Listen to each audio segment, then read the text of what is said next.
A paz de Deus, meus preciosos e queridos irmãos, sempre no glorioso nome de nosso Senhor Jesus Cristo. Então, meus queridos irmãos, eu vi um vídeo aí do nosso querido irmão, ardoroso defensor da congregação cristã no Brasil. E ele faz uma crítica às demais igrejas evangélicas, porque usa o título de pastor, né? Diz que isso é indevido, não deve usar. Tá? O que é um absurdo, né? Primeiro, onde está baseada esta crença? Vamos abrir a Bíblia Online, tá vendo? Bíblia Online. Vamos lá no livro de João. Vamos dar uma olhada no livro de João para ver se tem fundamentação isto, essas afirmações. João 10. É aqui, ó. Ele fala assim, ó. Ele diz assim, ó. Verso 14, está vendo aqui, ó? Eu sou o bom pastor.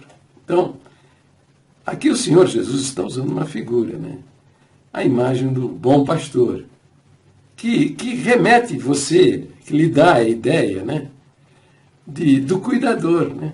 Porque o pastor vigia, toma conta, o seu rebanho, observa o seu rebanho, conta todos os dias para ver se não está faltando alguma delas, né? Verifica se alguma delas está ferida, se está com problema de saúde. É a ideia do cuidador, aquele que cuida das suas ovelhas, né? Então, então, assim, baseado nesse versículo, a congregação cristã do Brasil diz que o Senhor Jesus é o único pastor, né? E que o uso das demais denominações evangélicas do título de pastor é indevido. Então, na congregação usa o título de ancião, o que nos remete a uma péssima, horrível memória, que é a memória, a lembrança de que foram os anciãos que trabalharam, se esforçaram, se aplicaram em crucificar o Senhor Jesus, né? Agora você vai ouvir um áudio de um nosso irmão, tá? Ele também é um ardoroso defensor da congregação cristã do Brasil, tá? Veja o que ele está dizendo a respeito desse assunto, tá bom? Paz de Deus, meus caros irmãos e também irmãs. Este vídeo aqui eu quero fazer uma observação com relação a pastor. Como nós sabemos, na congregação nós não admitimos que na obra de Deus tenha pastores. E nós dizemos isso com base lá em João, capítulo 10, versículo 11, onde o Senhor Jesus assume, dizendo, eu sou o bom pastor e o bom pastor dá vida pelas suas ovelhas. Então, irmãos e irmãs, sabemos que por esse motivo, na congregação não se admite pastor homens. Pastor é o Senhor Jesus. Mas, prestamos atenção, disse Jesus, examinai as Escrituras. Então eu tinha uma guerra comigo mesmo, porque em tal lugar tem pastores e porque na congregação é ancião. Então eu fui em busca disso há muitos anos e cheguei à seguinte conclusão: vou passar para vós com base na palavra. Então, eu vou passar com base na palavra. Então eu fiz o que disse Jesus, examinai as Escrituras. E eu comecei de Gênesis, fui parar em Apocalipse. E à medida que eu ia lendo, lá um dia eu encontrei em Jeremias 3, versículo 15, em que Deus diz assim, e eu vos enviarei pastores segundo o meu coração, que vos apacenta com ciência e com inteligência. Eu falei, e agora? Jesus disse que ele é o bom pastor. E Deus está dizendo que vai enviar pastores no plural? Como é que fica isso agora? Vamos entender? Dando continuidade, lá mais na frente eu encontrei em Efésios 4, capítulo 4, versículo 11, em que diz assim, e deu uns para profetas, outros para apóstolos, outros para evangelista, outro para pastor e doutores. Deus deu dom. Então, entendamos que se Deus deu dom para apóstolo e é apóstolo, se Deus deu dom para profeta e é profeta, se Deus deu o dom do evangelho e é evangelista, então quem Deus deu o dom de pastor é pastor. Está escrito lá em 4 de Efésios, versículo 11. E se isso não bastasse, continuei examinando a palavra de Deus, versículo por versículo, cheguei em Hebreus, capítulo 13, e lá no seu versículo 7 e 17, diz assim: lembrai de vossos pastores, obedecei os vossos pastores. Está escrito, falei, meu Deus, e agora? Pastor é bíblico. E como é que fica agora aquele versículo lá de São João, capítulo 10, versículo 11? Eu entendi da seguinte maneira: realmente, nosso Senhor Jesus Cristo é o nosso pastor. Mas, como tem pastores, lá em Pedro diz que Jesus é o nosso sumo pastor. Se é o sumo pastor, é porque tem pastores. E eu abracei. Na obra de Deus, tem sim pastores. E quem são esses pastores? São os nossos amados e queridos irmãos anciães, que ali foram colocados para pastorear o rebanho de Deus. Então, por que é ancião e não é pastor? Vamos entender? Presta aí um pouquinho de atenção aqui. Nos anos 90, nosso amado irmão Natanael Agrelo veio aqui em Brasília para ordenar 2 anciães, que são hoje os nossos caros irmãos Daniel e Alessio. E ele, naquela ordenação, explicou para a Irmandade ancião e pastor, pastor ancião. Ele disse que quando, do início da obra de Deus, buscava-se para o estatuto o título do responsável pela congregação, eles foram lá, na Bíblia, e acharam todos esses que eu já disse, hein? Apóstolo, profeta, pastor, bispo, presbítero, achou esses nomes. Esses nomes, segundo o nosso irmão Natanael, todas as outras igrejas já tinham, e eles já acharam vago, que nenhuma igreja tinha ancião. Então colocaram no estatuto da congregação o título do homem que governa a congregação, ancião. Mas ele foi bem claro, Irmandade, ancião e pastor são as mesmas coisas, as suas atribuições são as mesmas. Então, Irmandade, com base no que eu apresentei e o que o irmão Natanael naquele dia passou para mais de 700 pessoas, que são testemunha disso que eu estou falando aqui, bem como esses 2 servos de Deus anciães, eu entendo que seria prudente nós da congregação cristã no Brasil não ignorar o título de pastor. Sim, na congregação é ancião, mas não ignorar o título de pastor, porque esse título que se coloca no homem é bíblico, conforme eu aqui provei. É um título bíblico. Eu até disse uma vez para uma pessoa que o homem em si pode ser até um falso elemento, mas o título sobre ele de pastor é bíblico. Bom, se existem falsos pastores,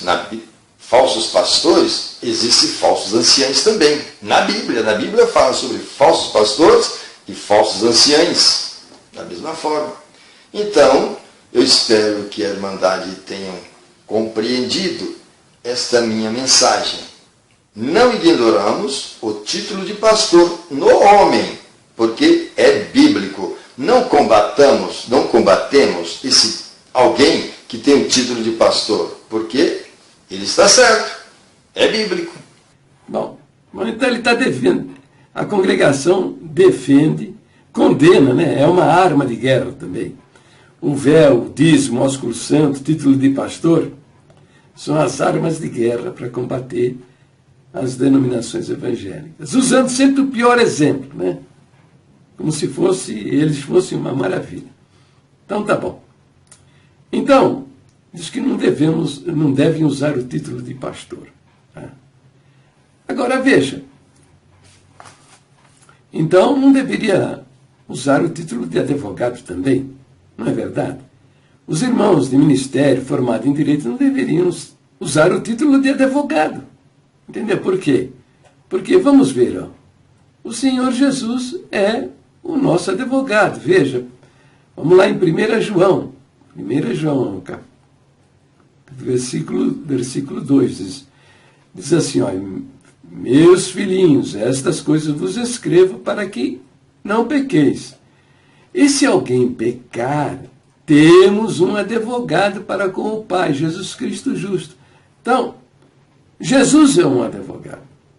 Então, os irmãos que têm da Congregação Cristã do Brasil deveriam virar os seus diplomas, né? Ao contrário, e pregar na parede aí. Ao contrário, né? E não usar o título de advogado. Entendeu? Veja, é o seguinte. Também não deveríamos dizer que somos filhos de Deus. Por quê? Porque o Senhor Jesus, né? O Senhor Jesus mesmo diz, né? Vamos ver lá. Ele se apresenta como filho do homem.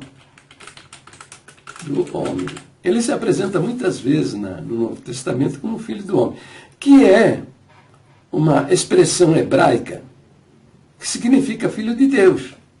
Então, veja, Mateus 12, versículo 8, ele diz, porque o filho do homem até do sábado é Senhor, o filho do homem, daí Mateus, versículo 12, versículo 8. E Lucas também fala isso, né?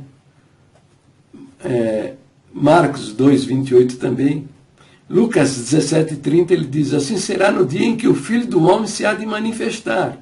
Novamente, a expressão aqui, Filho de Deus. Né? Então, veja, não deveríamos usar essa expressão, somos filhos de Deus. Por quê? Porque Filho de Deus é só um, o Senhor Jesus. Na realidade, o Senhor Jesus está usando uma figura de linguagem, né? Como ele se apresenta também como uma porta. Mas ele não tinha fechadura, né? Não é verdade?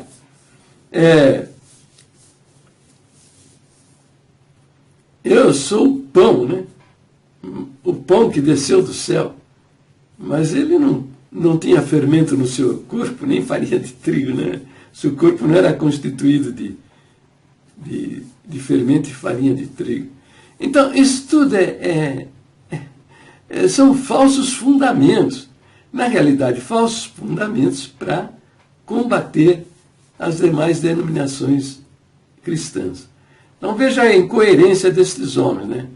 Pregam contra o uso do título de pastores, mas não têm evangelistas, não reconhecem os evangelistas, e nem os doutores, né? É uma incoerência. Bom, mas aqui você vê que o Senhor deu para a igreja, para cuidar da igreja, os pastores, né? O dom de pastor. Né? E no Novo Testamento, o Novo Testamento, lá no livro de Hebreus, diz também, né, que trata os líderes da igreja de pastores, né? Veja lá em Hebreus capítulo 13, versículo 7. Vamos ver Hebreus 13, 7. Aqui, ó.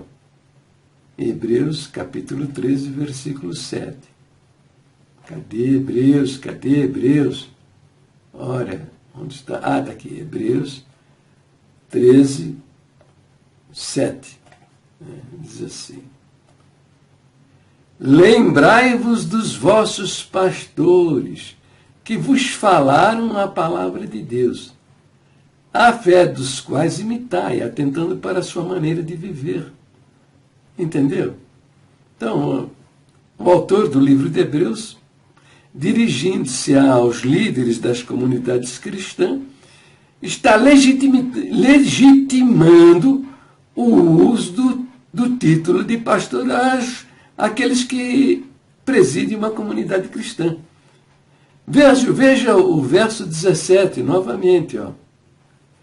Obedecei a vossos pastores e sujeitai-vos a ele, porque velam por vossas almas, como aqueles que hão de dar conta delas.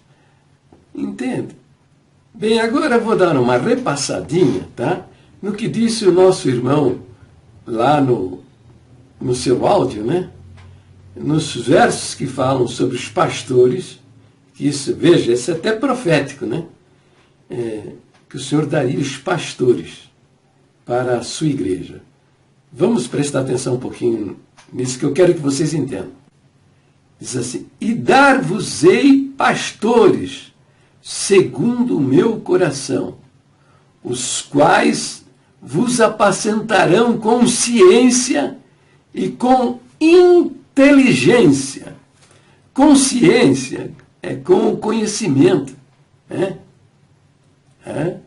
E com inteligência. São doutores também, doutores na Bíblia. Por quê? Porque lá, nós lemos lá, né, que ele deu deu uns para apóstolos, outros para profetas, e outros para evangelistas, e outros para pastores, e outros para doutores, que vos apacentarão com ciência e inteligência. Tá certo?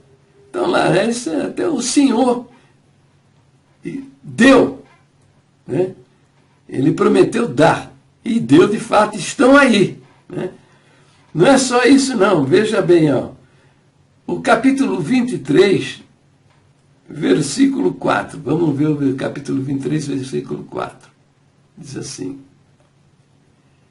e levantarei sobre elas minhas ovelhas, né? O verso 13 diz, as minhas ovelhas, está falando, e eu mesmo recolherei o restante das minhas ovelhas, né? Então ele diz, e levantarei sobre elas pastores que as apacentem. Entende? Quer dizer, a figura novamente daquele que cuida. Mas veja bem, aí é que está o X da questão, né? A congregação dá valor, preocupada com o título, né? Quando mosquito engolindo camelos. Tá? Então, negam o título de pastor, apontando para os piores exemplos. Só que estes piores exemplos de pastores que vivem pedindo dinheiro, né? Pedindo dinheiro nas suas igrejas, ele não mata as ovelhas. Até por interesse pessoal do enriquecimento. Querem ficar ricos, então eles não querem não vão matar a fonte, a origem da grana que eles estão buscando conquistar, obter, né? Até esses perversos pastores, o pior exemplo, não matam as almas. Entende? Eles procuram, né, pastorear. Agora, evidentemente que há milhões de pastores, né, que realmente cuidam das ovelhas, né, preocupam-se com elas, né, atendendo às suas necessidades.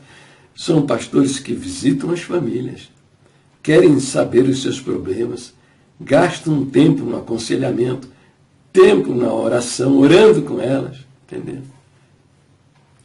Agora, os nossos anciãos não fazem isso, né?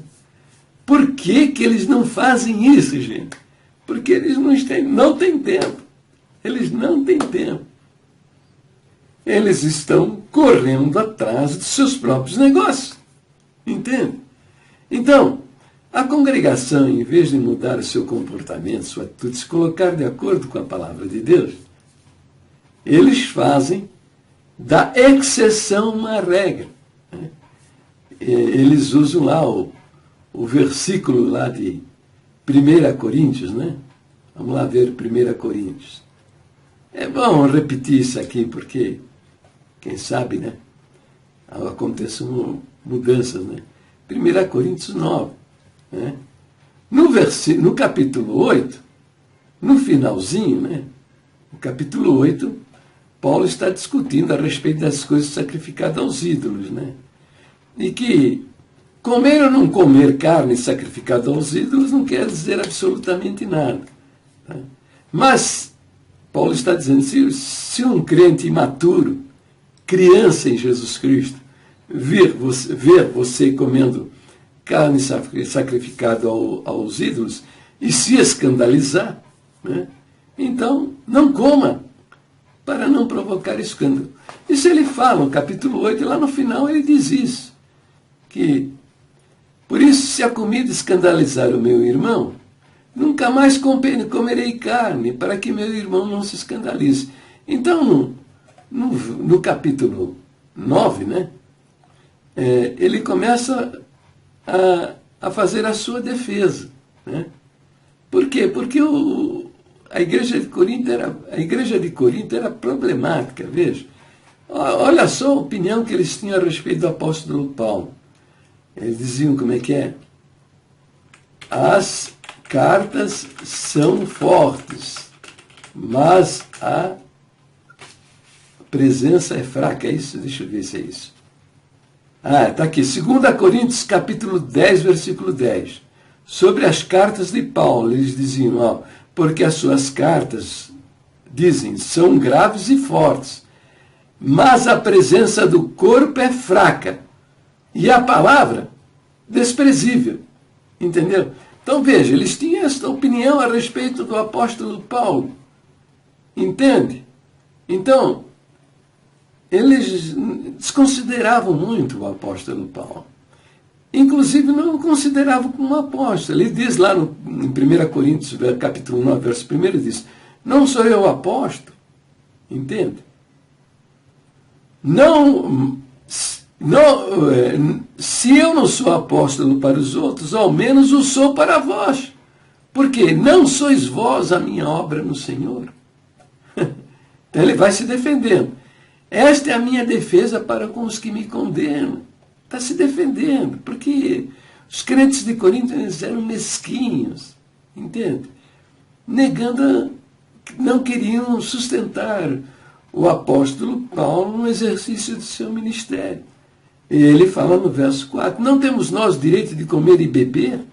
Porque certamente metiam a boca nele, né? Esse daí só anda pelas casas, comendo lá, bebendo, não quer trabalhar. Ele fala aqui, 5. Não temos nós o direito de levar conosco uma esposa crente, como também os demais apóstolos e os irmãos do Senhor e Cefas? Ou só eu e Barnabé não temos o direito de deixar de trabalhar? Entendeu? Então, por quê? Porque a turma metia a boca nele. Esse camarada quer viver a nossas custas. Só que no verso 7 ele estabelece a verdade. Quem jamais milita a sua própria custa? Quem planta vinho e não come do seu fruto? Ou quem apacenta o gado e não se alimenta do leite do gado? Digo eu isto segundo os homens, ou não diz a lei o mesmo? Porque na lei de Moisés está escrito, não atarás a boca ao boi que trilha o grão. Porventura tem Deus cuidado de bois? Ou não o diz certamente a nós? Certamente que por nós está escrito, porque o que lavra deve lavrar com esperança, o que debulha deve debulhar com a esperança de ser participante.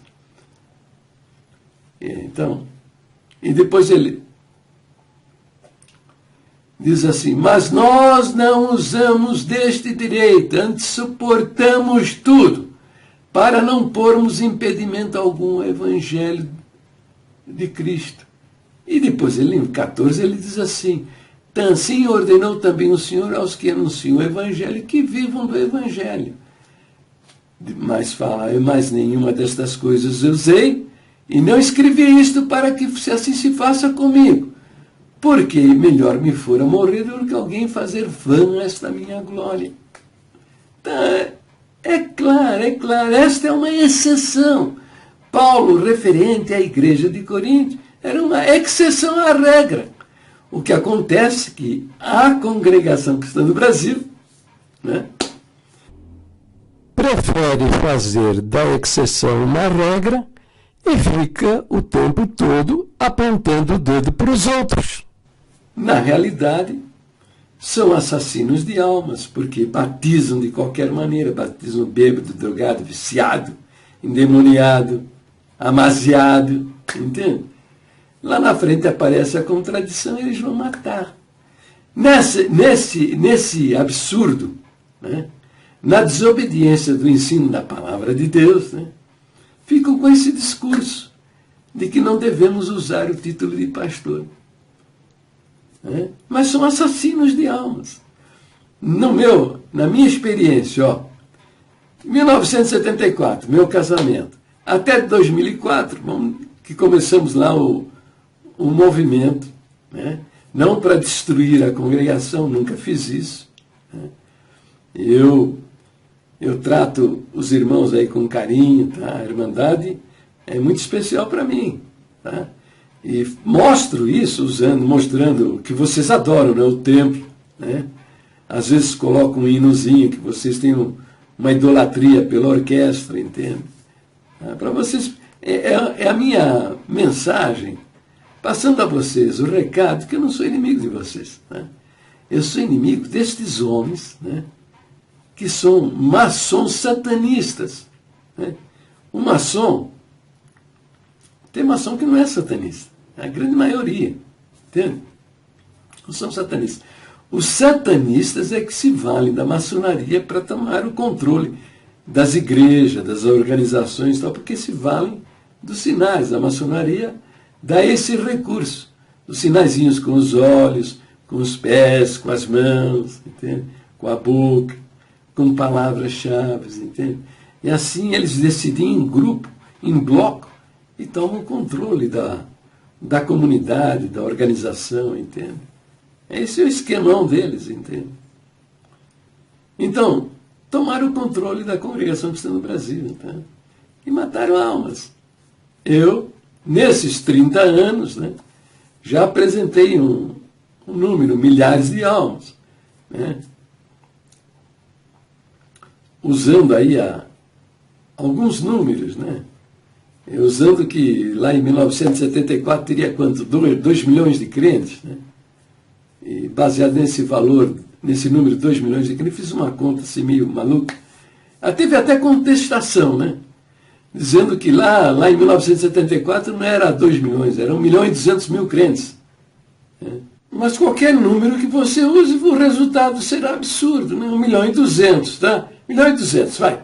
Não vamos nem considerar que até de 1974 até 2004 cresceu esse número de crentes, tá? Vamos parar nos 1 milhão e 200, tá bom? Aí você pensa, tá? Como a congregação é uma congregação de gente velha, são poucos os jovens, né? 50% tem mais de 50 anos. Desses 50%, vamos pegar 10% viram o que eu vi. Presenciei, tá? 10%, dá 60 mil. Nesses 30 anos de congregação, eu vi um que se suicidou, Jair Charameu, e 2 outros que sobreviveram. Um foi pai de um parente por afinidade meu, tá certo? E um outro ainda você pode encontrar aí nas redes sociais, é Reginaldo Fernandes. Pode conversar com ele. Procura no Facebook. Tá? Entende? Isso dá números absurdos. Isso vai dar o quê? Vai dar 10% de 600 mil, dá 60 mil. Então, 20 mil se suicidaram e 40 mil sobreviveram, mas tiveram as suas personalidades desestruturadas e com muita angústia e muita depressão e coisas desse tipo. Entendeu? Foi isso que eles fizeram ao longo de 70 anos. Qualquer número é absurdo, é absurdo. Por isso que são satanistas, porque só filhos do diabo, satanistas, desgraçados para fazer semelhante coisa. Não tem. E outra coisa também, isso está escondido, esse ensinamento que não existe pecado de morte, está escondido em lista secreta de ensinamento. Eles até hoje estão matando alma e destruindo família. Para com isso aí. Bom, eu fico meio zangado quando quando eu vejo essas coisas, tá? Medito, entendo, me manifesto a respeito disso, tá? Porque é crime, não tem outra palavra, são criminosos. Bom, mas eles vivem falando, né, um mercenário é aquele que recebe salário. Vamos ver, né, de acordo com as crenças da congregação, mais um grupo de mercenários, né, que recebem salário, né? Quando o Senhor Jesus deixa bem claro que quem é o mercenário não é o que recebe salário, é aquele que não cuida das ovelhas e que vê vir o lobo e foge. Você já viu algum ancião expulsando demônio? Você já viu? Ó, eles, ó. Ó, Jesus, não querem saber desses problemas na vida dele, porque é perigoso tomarem uma surra. Mas tá bom, vamos ver. Veja esse vídeo aí. Mais um grupinho de mercenários, né?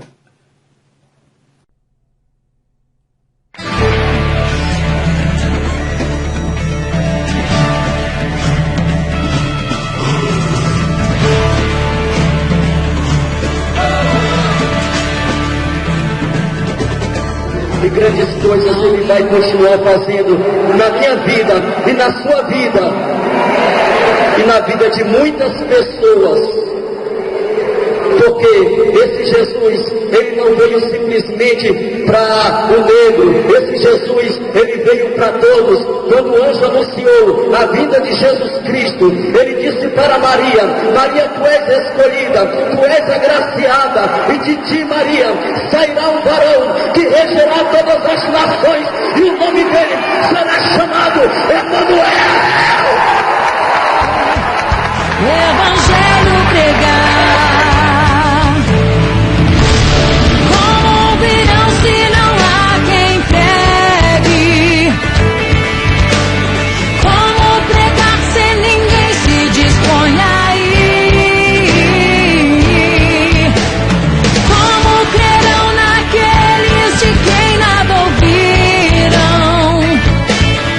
Eis-me aqui, eu vou. Eis-me aqui, Senhor. Eis-me aqui, eu vou, eu vou, eu vou, eu vou, eu vou, eu vou, eu vou. Eu vou, eu vou, eu vou, eu vou, eu vou, eu vou, eu vou. E um menino na Rússia olhar para o céu. El Salvador tá chorando por salvação. Romênia, Arábia Saudita, o Iraque esperam por nós. Colômbia, Indonésia, Albânia, pra China eu vou.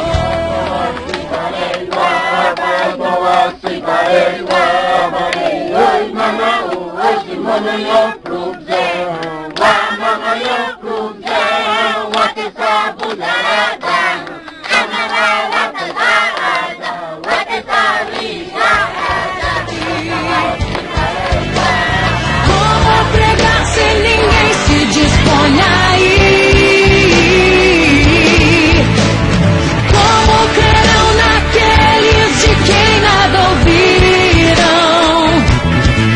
Eis-me aqui, eu vou.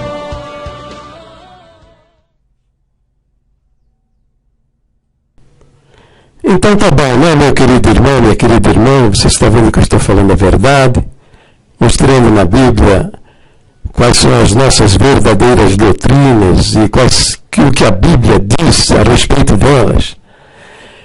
Sai do engano religioso, tá? Vai servir a Deus de fato, de verdade, sem depender da boca do homem.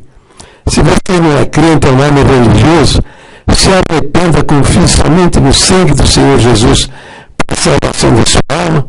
Você vai receber o Espírito Santo e ele vai mudar a sua vida. Vai fazer de você um novo homem. E se apresente, né?